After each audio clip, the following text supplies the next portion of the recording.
अस्सलाम वालेकुम। हमारा आज का लेक्चर है Lenz's law and direction of induced EMF. ठीक है, इलेक्ट्रोमैग्नेटिक इंडक्शन में इंड्यूस्ड ईएमएफ और उससे रिलेटेड जो इंड्यूस्ड करंट होता है उसकी डायरेक्शन को फाइंड आउट करने के लिए ये हमें हेल्प आउट करता है। बहुत इंपॉर्टेंट लॉ है और इसलिए भी इसकी इंपॉर्टेंस जो है वो ज़्यादा है कि ये इलेक्ट्रोमैग्नेटिक इंडक्शन में जो law of conservation of energy है ये हमें उसके बारे में भी एक्सप्लेन जो है वो करता है, डिटेल से हमें बताता है। ठीक है, कि कैसे law of conservation of energy जो है वो यहाँ इलेक्ट्रोमैग्नेटिक इंडक्शन में होल्ड करता है। तो अब हम इसको स्टार्ट करते हैं। इससे पिछले लेक्चर में हमने Faraday's law of electromagnetic induction पढ़ा था, जिसमें हमने ये रिलेशन जो है वो पढ़ी थी कि इंड्यूस्ड ईएमएफ जो है वो बराबर होती है -n delta phi divided by delta T. इसमें जो n है ये नंबर ऑफ टर्न्स है और number of turns of coil है। Delta phi over delta t है जो ये फ्लक्स का रेट ऑफ चेंज है। ठीक है, तो ये जो माइनस साइन था वो हमने कहा था कि माइनस साइन का की जो एक्सप्लेनेशन है, माइनस साइन की जो हम वजाहत है वो सारी हम लेंस लॉ की मदद से जो है वो करेंगे। ठीक है, तो एक्चुअली जो लेंजेस लॉ जो है ये एक्सप्रेशन जो है वो उसको उसमें उसके अंदर पाई जाने वाला जो नेगेटिव साइन है ये उसके बारे में हमें बताता है। ठीक है, ये नेगेटिव साइन जो है वो हमें इंड्यूस्ड ईएमएफ की डायरेक्शन के बारे में बताता है। ठीक है, जो कि ये है लेंस ने 1834 में जो है वो एक्सपेरिमेंट के ज़रिए हमें बताया। एक्चुअली जब भी किसी कॉइल के गिर्द जो है वो जिसके n नंबर ऑफ टर्न्स होते हैं, हम किसी मैग्नेट को फॉर एग्जांपल इस तरह मैग्नेट को जो है वो हम मूव करवाते हैं तो कॉइल में इंड्यूस्ड ईएमएफ आ जाती है और उसकी पोलैरिटी की वजह से, यानी एक तरफ पॉजिटिव और नेगेटिव, तो करंट जो है वो फ्लो करना शुरू कर देता है। ठीक है, अब जब कॉइल में करंट आता है तो कॉइल के अंदर उस करंट की वजह से भी एक मैग्नेटिज्म आ जाता है। ठीक है, तो एक्चुअली वो जो मैग्नेटिज्म होता है वो अपने इस काज तो यही मैग्नेट बना ना, इस मैग्नेट को हम इसकी तरफ लेके आए या इससे दूर लेके जाएंगे, दोनों केसेस में ये इंड्यूस्ड करंट जो है वो प्रोड्यूस करेगा।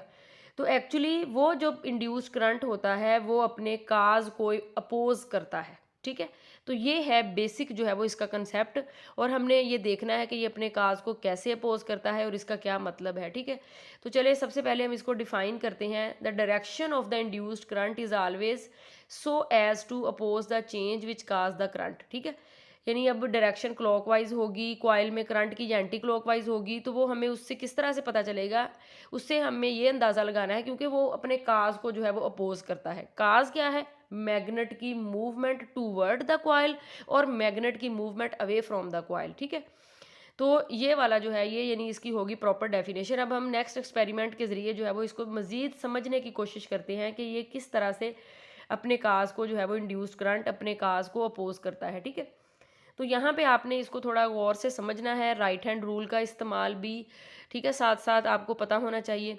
तो सबसे पहले यहाँ पे ये हमारे पास मैग्नेट है और इससे मैग्नेटिक फील्ड की लाइंस जो है वो आपको नज़र आ रही हैं और यहाँ पे ये है हमारे पास कॉइल और कॉइल को जो है वो हमने गैल्वेनोमीटर के साथ जो है वो अटैच किया हुआ है। ठीक है, अब एक्चुअली जब हम मैग्नेट को इस तरफ लेके जाते हैं तो इसके जो इस कॉइल के अंदर करंट आएगा उसकी जो पोलैरिटी उसकी जो डायरेक्शन होगी वो एक्चुअली ये होनी चाहिए, ये वाली डायरेक्शन जो है वो होनी चाहिए। ठीक है, क्यों ये वाली होनी चाहिए? क्योंकि जब कॉइल के अंदर इंड्यूस्ड करंट आएगा तो एक्चुअली अगर ये डायरेक्शन होगी तो मैं इस डायरेक्शन को ऐसे जो है वो बना देती हूँ कि इस तरह से जा रहा है तो इस तरह से और ये करंट जो है वो इस तरह से जाएगा। ठीक है, इधर से जो है वो ऐसे जाएगा और इधर से ये डायरेक्शन ये वाली होगी, ये इस डायरेक्शन की मदद से। ठीक है, ऐसे। तो अगर आप अपने राइट हैंड को इस कॉइल के ऊपर रख के ऐसे मुट्ठी की तरफ मोड़ें तो आपका जो थंब होगा वो इंडिकेट करेगा नॉर्थ पोल को, जो कि यहाँ शो किया गया है। ठीक है, तो राइट हैंड ऊपर आपको नज़र आ रहा है कि राइट हैंड की जो उंगलियां मुड़ी हुई हैं वो करंट की डायरेक्शन में है। ये एक्चुअली इंड्यूस्ड करंट है तो ये एक्चुअली इस डायरेक्शन में होना चाहिए, क्योंकि इस डायरेक्शन में जब ये होगा तो ये जो आपका थंब इंडिकेट कर रहा है वो नॉर्थ पोल इधर इंडिकेट कर रहा है और साउथ पोल इधर, क्योंकि करंट है तो उसके इर्द गिर्द मैग्नेटिक फील्ड होगी, वो जो पिछले चैप्टर में हमने सारा इसको अच्छी तरह से पढ़ा हुआ है। तो आपका जो थंब नॉर्थ पोल को इंडिकेट करेगा, इट मीन्स ये इधर जो है वो इस करंट यानी ये जो करंट कैरिंग कॉइल है ये अब ये एक बार मैग्नेट की तरह से काम करेगी तो इसका नॉर्थ पोल इस यहाँ पे बनेगा। यानी यहाँ पे बनेगा, ठीक है। अगर करंट की डायरेक्शन जो है वो इस तरह से ये है, ये इस तरह से, ये इस तरह से, ये वाली, तो अब एक्चुअली जो हमारा मैग्नेट है जो कि हमने इसकी तरफ मूव करवाया था, ये वाली जो इसकी मूवमेंट है वो काज है, ठीक है। और काज का आपको नजर आ रहा है कि इसका नॉर्थ पोल भी इधर ही है, तो ये जो बनने वाला मैग्नेट है उसका नॉर्थ पोल और ये नॉर्थ पोल जो है वो आपस में क्या करेंगे, इसको इस डायरेक्शन में करेगा, जाहिर सी बात है रिपेल करेगा।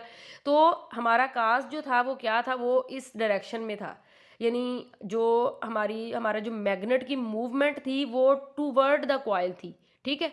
लेकिन अब जो कॉइल के अंदर जो करंट आया है उसके अंदर जो मैग्नेटिज्म आ चुका है उस इंड्यूस करंट की वजह से उसके अंदर जो नॉर्थ पोल बना है वो अपने इस काज को अपोज करता है, यानी इस डायरेक्शन में जो है वो लेके जाना चाहता है क्योंकि वो उसको रिपेल करेगा, ठीक है। तो इसलिए इसको कहते हैं कि काज को अपोज करना, उसके ऑपोजिट डायरेक्शन में, यानी हम इस तरफ लेके जाना चाह रहे हैं लेकिन आगे से जो मैग्नेटिज्म अब बन गया है उस कॉइल में करंट आने की वजह से वो इसको पीछे की तरफ जो है वो धकेल रहा है, ठीक है। तो ये इस तरह से हो गया। अब हम दूसरा केस भी डिस्कस कर लेते हैं। अगर फॉर एग्जांपल हम मैग्नेट को इस डायरेक्शन में लेके जाने की कोशिश करते हैं, यानी इस डायरेक्शन में लेके जाएंगे, तो आपको पता है मैंने पहले भी जो लेक्चर दिए हुए हैं उनमें मैंने आपको बताया था कि जो कॉइल की मूवमेंट है करंट की डायरेक्शन उस लिहाज से है। अगर कॉइल इस तरह ये जो मैग्नेट की मूवमेंट है, तो मैग्नेट की मूवमेंट अगर इस डायरेक्शन में है और करंट ये हमारा डायरेक्शन में बना था, तो जब मैग्नेट की मूवमेंट आप इस डायरेक्शन में लेके जाएंगे तो करंट की डायरेक्शन भी जाहिर सी बात है दूसरी डायरेक्शन में हो जाएगी, ठीक है, उसकी पोलैरिटी रिवर्स हो जाएगी। तो ये हमने प्रूव कैसे करना है कि अब कैसे ये काज को अपोज करता है, क्या अब ये काज को अपोज करता है। तो चले हमारे अब जो हमारी जो काज है, हमारा फॉर एग्जांपल हमारा जो मैग्नेट है वो अब कॉइल से दूर जा रहा है। जब कॉइल से दूर जा रहा है तो जाहिर सी बात है कि अब जो करंट इसके अंदर बनेगा उसकी ये डायरेक्शन नहीं होगी बल्कि उसकी डायरेक्शन ये वाली जो है वो होगी, ये वाली। अब जो हमारे ये जो कॉइल के अंदर करंट जो है वो इस तरह से होगा और इस तरह से होगा। अब आपने अपनी उंगलियों को फिर मोड़ना है करंट की डायरेक्शन में, ऐसे जो है वो अपनी उंगलियों को इस तरह से मोड़ें। तो अब आपका हाथ जो है वो, आपका थंब जो है वो जाएगा दूसरी साइड पे, यानी आपका जो थंब जाएगा, यानी आपकी उंगलियों की जो मुड़ी हुई डायरेक्शन होगी वो आपकी तरफ होगी और थंब जो है वो इस साइड पे जाएगा, और थंब हमेशा इंडिकेट करता है नॉर्थ पोल को। तो अब आपका नॉर्थ पोल जो है वो दूसरी तरफ बन रहा है, यानी अब इस कॉइल के अंदर जो करंट है उसका जो नॉर्थ पोल है वो इस तरफ बन रहा है और इस तरफ बन रहा है साउथ पोल। तो यहाँ पे जो नॉर्थ पोल है ये साउथ है, ये तो इसको अट्रैक्ट करेगा, ठीक है, ये जो है वो इसकी तरफ जो है वो इसको अपनी तरफ जो है वो खींचेगा, ठीक है। तो अब आप क्या कह सकते हैं कि अब ये जो काज था हमारा वो तो इधर को जा रहा है, लेकिन ये वाला जो है वो साउथ पोल जो है वो नॉर्थ पोल को अपनी तरफ जो है वो अट्रैक्ट कर रहा है। तो इट मीन्स कि अब फिर दूसरे तरह से भी हमने प्रूव कर दिया कि जो इंड्यूस्ड करंट जो है वो आया है वो एक्चुअली अब इस डायरेक्शन में होना चाहिए, क्योंकि अपने काज को अपोज जो है वो करेगा, तो इस डायरेक्शन में करंट इसके अंदर इंड्यूस्ड होगा, ठीक है। तो अब साउथ पोल बनेगा और साउथ पोल जो है वो नॉर्थ को अट्रैक्ट करता है तो वो इस डायरेक्शन में खींचेगा, लेकिन हमारा जो काज है वो तो हम पीछे को लेके जा रहे थे। तो इस तरह से ये जो है वो हमने इसको एक्सप्लेन करना है, इस तरह से इसको प्रूव कर सकते हैं, ठीक है। दूसरा जो है वो क्या हमें लेंजेस लॉ जो है वो क्या बताता है कि लेंजेस लॉ हमारा जो यानी बेसिक इलेक्ट्रोमैग्नेटिक इंडक्शन में जो यानी है वो हमें ये law of conservation of energy के बारे में जो है वो हमें बताता है, ठीक है। Law of conservation of energy के बारे में बताता है। ये आपको पता है कि किसी भी सिस्टम में जब भी इलेक्ट्रोमैग्नेटिक इंडक्शन की बात करें, किसी मैकेनिकल सिस्टम की बात करें, तो एनर्जी जो है वो कंजर्व होती है, यानी ना तो खुद से मतलब प्रोड्यूस की जा सकती है ना ही डिस्ट्रॉय की जा सकती है ठीक है। तो अब हमने देखना है कि क्या वाकई ये वाला जो लॉ है ये इलेक्ट्रोमैग्नेटिक इंडक्शन के ऊपर जो है वो अप्लाई होता है। तो एक्चुअली जब भी आप मैग्नेट को मूव करवा रहे होते हैं तो एक्चुअली वो जिस जिस भी तरह से आप मूव करवा रहे होते हैं, आप उसके ऊपर फोर्स लगा रहे हैं, डिस्प्लेसमेंट हो रही, वर्क हो रहा है, तो आप एनर्जी लगा रहे हैं एक्चुअली अपने हाथ से। मैग्नेट को मूव कर रहे हैं तो आप एनर्जी लगा रहे हैं, ठीक है, एक्चुअली वो मैकेनिकल एनर्जी होती है। और जब मैग्नेट के मूव करने की वजह से कॉइल में इंड्यूस करंट आ जाता है, दैट इज इलेक्ट्रिक एनर्जी, यानी तो आपने मैग्नेटिक एनर्जी को इलेक्ट्रिकल एनर्जी में कन्वर्ट किया, ठीक है। तो एक्चुअली जितनी मूवमेंट होगी करंट उसी के हिसाब से होना चाहिए, ना ज़्यादा ना कम, यानी उसके मुताबिक होना चाहिए, ठीक है। तो यही लेंजेस लॉ जो है वो हमें ये बताता है, ये प्रूफ करता है लेंजेस लॉ कि एक्चुअली ऐसा ही होता है, जितनी आप एनर्जी लगा रहे होते हैं आप उतनी इलेक्ट्रिकल एनर्जी ले रहे होते हैं। तो हम यहाँ पे ये भी नेक्स्ट जो है वो रॉड वाले एक्सपेरिमेंट में जो हम ये प्रूव करते हैं कि क्या वाकई इसी तरह से है। ये जो हमारा एक्सपेरिमेंट है in accordance with the Lenz's law है।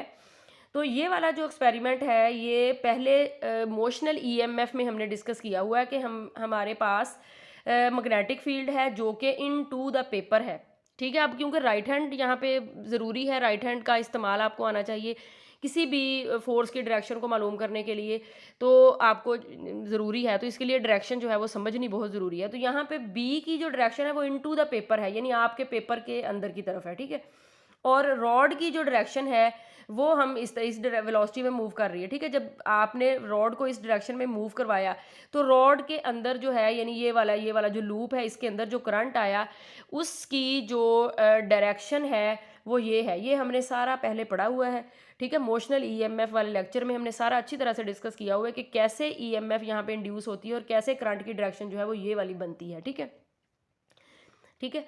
तो अगर आपको ये इसका आइडिया नहीं है या अंडरस्टैंडिंग नहीं है तो आप वो लेक्चर जो है वो देख सकते हैं। तो हमारा जो करंट है वो अब इस डायरेक्शन में जो है वो जा रहा है, इस डायरेक्शन में, इस तरह से, ठीक है। अब दूसरे व्यू से ज़रा सोचे, दूसरा व्यू क्या, कि मैग्नेटिक फील्ड सेट है और उसके अंदर एक कंडक्टर रखा हुआ है जिसके अंदर करंट है। तो वो जो पिछला चैप्टर का फर्स्ट लेक्चर हमने पढ़ा था कि current carrying conductor in a magnetic field experiences a force, और वो फोर्स कौन सी होती है, F is equal to I L B, यानी ये होती है F is equal to I L cross B. L जो है वो एक्चुअली करंट की डायरेक्शन में होना चाहिए और बी जो है वो उसके परपेंडिकुलर होगा। जब दोनों परपेंडिकुलर होंगे तो उनके ऊपर एक मैग्नेटिक फोर्स जो है वो अमल करेगी। ये फोर्स यकीनन आपको याद होगी, लेक्चर याद होगा। तो इससे रिलेटेड जो है वो भी मैंने आपको राइट हैंड का बताया था। अगेन राइट हैंड जो है वो यहाँ पे मैं इमेज जो है वो लगा दूंगी ताकि आपको उसको समझने में आसानी हो, ठीक है। तो अब देखें कि जब एक करंट कैरिंग कंडक्टर जिसमें करंट की डायरेक्शन जो है वो भी दिखाई गई है कि करंट की डायरेक्शन ये है और मैग्नेटिक फील्ड की डायरेक्शन पेपर के अंदर की तरफ है, तो इस करंट कैरिंग कंडक्टर पे जो मैग्नेटिक फील्ड जो है वो लगेगी वो आप राइट हैंड की मदद से जो है वो निकालेंगे। तो फील्ड की जो मैग्नेटिक फोर्स की डायरेक्शन होगी वो कुछ ये बनती है हमारे पास, ठीक है। ये आपने बच्चों निकालनी है खुद, ठीक है, क्यों मैं राइट हैंड यहाँ पे लगा दूंगी लेकिन आपने खुद अपना राइट हैंड इस्तेमाल करके इस फोर्स को जो है वो आपने निकालना है, ठीक है। फिर आपको अच्छी तरह से इसका आइडिया हो जाएगा। अब हमारे पास जो मैग्नेटिक फोर्स की डायरेक्शन बनती है ये, लेकिन एक्चुअली जो रॉड के ऊपर हम फोर्स लगा रहे हैं, यानी मैग्नेटिक फोर्स की डायरेक्शन होगी ये, और रॉड के ऊपर हम जो फोर्स लगा रहे हैं वो कुछ इस डायरेक्शन में है। हम रॉड को ड्रैग करने के लिए, ऐसे उसको पुश करने के लिए मैग्नेटिक फील्ड में हम इसी डायरेक्शन में फोर्स लगा रहे थे ना। तो एक्चुअली जो मैग्नेटिक फोर्स है वो इसके ऑपोजिट कह लें कि होती है और इसको रोकने की जो है वो कोशिश करती है। तो इसका क्या मतलब है कि हमें अगर रॉड में करंट इंड्यूस करवाए रखना है तो हमें फोर्स लगाते रहना पड़ेगा ताकि इसके ओवरकम होता रहे फोर्स के, ये वाली फोर्स जो है वो ज़्यादा होती रहे और ये रॉड में जो है वो फिर इंड्यूस करंट होता रहे। एक्चुअली जो हमारा फोर्स लगाना है वो एक्चुअली हम उसको रॉड को मैकेनिकल एनर्जी जो है वो दे रहे हैं बाय एनी मीन, हम हाथ से लगा रहे हैं, किसी तरह भी मैकेनिकल वे से लगा रहे हैं। तो एक्चुअली हम रॉड को मैग्नेटिक फील्ड के अंदर मूव करवाने के लिए मैकेनिकल एनर्जी दे रहे हैं और उस मैकेनिकल एनर्जी को इंड्यूस करंट क्योंकि इसके अंदर आ रहा है, बैटरी तो कोई लगाई नहीं है, तो जाहिर सी बात है मूवमेंट से आ रहा है, तो इट मीन्स कि वो जो मैकेनिकल एनर्जी है वही इलेक्ट्रिकल एनर्जी में कन्वर्ट हो रही है।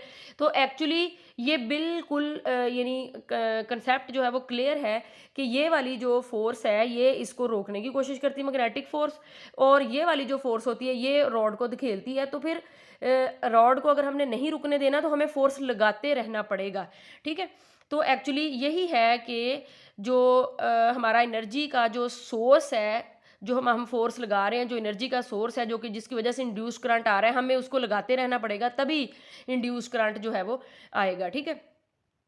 तो अब अगर दूसरी केस पे अगर हम तो थोड़ा सा इसको ऑपोजिट ले लें कि अगर हमारा करंट जो है वो जो हमने सारा लेंज़ेस लॉ की मदद से या जो भी जिस तरह भी हमने ये कहा कि यानी जो पिछला लेक्चर जिसमें मोशनल ईएमएफ का सारा हमने पढ़ा हुआ है, हमने कहा कि करंट इसी डायरेक्शन में होगा तभी ये सारा कुछ लेंज़ेस लॉ जो है वो अमल करेगा और हमारा जो law of conservation of energy है वो इसके ऊपर होल्ड करेगा। इन केस हम ये कह देते हैं कि अगर करंट इस डायरेक्शन में नहीं है और इसकी पोलैरिटी वो ये भी नहीं है जो पहले थी बल्कि उलट हो गई है और अब इसकी करंट की जो डायरेक्शन है वो ये हो गई है, तो जब करंट की डायरेक्शन उल्टेगी यानी रिवर्स हो जाएगी, दूसरी डायरेक्शन में चली जाएगी, मैग्नेटिक फील्ड की वही डायरेक्शन है, तो फोर्स की डायरेक्शन भी चेंज हो जाएगी, ठीक है। तो फोर्स की डायरेक्शन जो है वो अब बनेगी ये, ठीक है। ये हम सपोज कर रहे हैं कि अगर लेंजिस लॉ अप्लाई नहीं होता या वो उसके मुताबिक जो है वो हम बात नहीं करते कि करंट की ये डायरेक्शन है, तो फिर ज़ाहिर सी बात है अगर दूसरे केस में है तो क्या वो हम प्रूव कर सकते हैं कि वाकई इस केस यानी ये करंट की ये डायरेक्शन नहीं होनी चाहिए, वही होनी चाहिए। तो एक्चुअली अब मैग्नेटिक फोर्स जो है वो उसकी डायरेक्शन जो है वो ये होगी। पहले केस में ये थी ना, तो करंट की डायरेक्शन बदल गई तो मैग्नेटिक फोर्स की डायरेक्शन भी ये होगी। अब इसका क्या मतलब है? इसका मतलब है कि इस रॉड के ऊपर मैग्नेटिक फोर्स जो है वो इसी डायरेक्शन में लग रही है जिस डायरेक्शन में जो मैकेनिकल फोर्स यानी को जो रॉड को मूव करवा रहा था एजेंट, वो फोर्स लगा रहा था, मैकेनिकल फोर्स भी उसी डायरेक्शन में लगने लग गई। तो क्या होगा कि मैकेनिकल फोर्स जो है वो भी उसी डायरेक्शन में लगेगी, तो रॉड के ऊपर जो लगाई जाने वाली फोर्स है वो तो बहुत ज़्यादा हो गई। तो रॉड जो है वो फिर क्या होगी, वो तो एक्सेलरेट करेगी। इवन कि अगर हम फोर्स नहीं भी इतनी ज़्यादा लगा रहे तो रॉड के ऊपर तो वो मैग्नेटिक फोर्स जो है वो फिर लगती रहेगी, और उसके लगने की वजह से क्या होगा कि रॉड जो है वो एक इस तरह की मोशन में आ जाएगी कि जो हम उतनी एनर्जी उसको दे नहीं रहे, लेकिन वो ज़्यादा एनर्जी से जो है वो मूव कर रही है, ठीक है। तो उसकी आप ये मतलब कह सकते हैं कि रॉड जो है या जो वायर की मोशन होगी, रॉड कह लें वायर कह लें, उसकी जो मोशन होगी उसके अंदर आप ये कह लें कि एनर्जी माइन्यूट क्वांटिटी में यानी ऐड होनी शुरू हो गई, और उसकी काइनेटिक एनर्जी जो है वो बढ़नी शुरू हो गई, और रॉड जो है वो फिर एक्सेलरेट करनी ज़्यादा से ज़्यादा ज़्यादा से ज़्यादा, क्योंकि ठीक है हम भी उसी में लगा रहे हैं जो मैग्नेटिक फोर्स, अगर करंट की डायरेक्शन वो है तो मैग्नेटिक फोर्स उसी डायरेक्शन में है। तो ऐसा तो नहीं हो सकता कि हम फोर्स लगा ना रहे हों, लेकिन वो जो आगे से हमें आउटपुट मिल रही हो, आगे से जो वो रॉड मूव कर रही हो, हम उतनी फोर्स लगा नहीं रहे, लेकिन वो ज़्यादा काइनेटिक एनर्जी से मूव कर रही है, उसके पास ज़्यादा एनर्जी है। तो ऐसा तो नहीं होना चाहिए, ये तो law of conservation of energy के जो है वो अगेंस्ट है, ठीक है, कि रॉड खुद ही जो है वो हम कर नहीं रहे उसको एक्सेलरेट, हम इतनी फोर्स लगा नहीं रहे, वो खुद ही एक कह लें कि सेल्फ प्रीपेचुएटिंग में चली जाए, खुद ही मतलब आगे जाती जा रही है। तो ऐसा नहीं हो सकता। ऐसा आप ये कह लें कि law of conservation of energy के अगेंस्ट है। तो हम जितनी एनर्जी लगाएंगे उतनी ही हमें जो है वो आगे मिलनी चाहिए, ठीक है। तो इट मीन्स के ये वाला जो है कि अगर हम ये कहें कि करंट की डायरेक्शन जो है वो ये है, तो ये बिल्कुल जो है वो गलत है। तो एक्चुअल जो है वो यही है जो हमें लेंजिस लॉ जो है वो बताता है कि करंट की डायरेक्शन जो है वो यही होगी, और रॉड के ऊपर मैग्नेटिक फील्ड में रखे होने की वजह से, क्योंकि अब उसके अंदर करंट आ गया है, ठीक है, तो जो उसके ऊपर फोर्स लगेगी उसकी एनर्जी उसकी डायरेक्शन यही होगी जो इसको जो है वो बैलेंस करने की कोशिश करेगी, ठीक है। और फिर हम जितनी एनर्जी जो है वो उसको देंगे उतनी ही जो है वो हमें आगे मिलेगी। तो एक्चुअली लेंजिस लॉ जो है वो हमें इलेक्ट्रोमैग्नेटिक इंडक्शन में law of conservation of energy के बारे में भी जो है वो बताता है। वो सही यानी कि वो बात है कि जो इंड्यूस्ड करंट है वो एक्चुअली अपने काज को जो है वो अपोज करता है, ठीक है। तो इसकी मदद से हम इंड्यूस्ड करंट की डायरेक्शन को जो है वो बता सकते हैं कि इंड्यूस्ड करंट की डायरेक्शन जो है वो क्या होगी, कि ये हमेशा अपने काज को जो है वो अपोज करता है, ठीक है। अगर कोई क्वेश्चन जो है वो इससे रिलेटेड तो फिर आप बता सकते हैं।